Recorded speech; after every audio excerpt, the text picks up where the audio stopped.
Islamophobia سے نمٹنے کا عالمی دن آج منایا جا رہا ہے۔ اس دن کو منانے کا مقصد مسلمانوں اور انسانی حقوق کے حوالے سے بین الاقوامی سطح پر رواداری کو فروغ دینا ہے۔ پاکستان نے اسلاموفوبیا کے خلاف عالمی سطح پر آواز بلند کی اور 15 مارچ 2022 کو اقوام متحدہ کی جنرل اسمبلی میں اس سے متعلق قرارداد بھی پیش کی، جسے اقوام متحدہ کی جنرل اسمبلی نے متفقہ رائے سے منظور کر لیا۔ وزیر اعظم شہباز شریف نے کہا کہ 3 سال قبل اقوام متحدہ کی جنرل اسمبلی نے اس دن کو منانے کا تاریخی فیصلہ منظور کیا۔ یہ دن دنیا بھر میں مسلمانوں کو درپیش چیلنجز کی سنگینی کی ایک واضح یاد دہانی ہے۔ اسلاموفوبیا کی لہر کو ختم کرنے کے لیے مزید بہت کچھ کرنے کی ضرورت ہے۔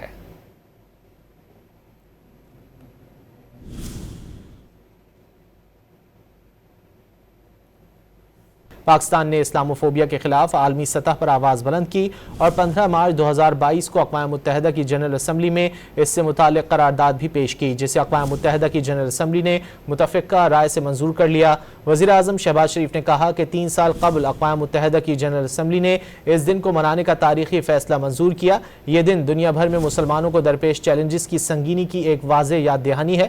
اسلاموفوبیا کی لہر کو ختم کرنے کے لیے مزید بہت کچھ کرنے کی ضرورت ہے۔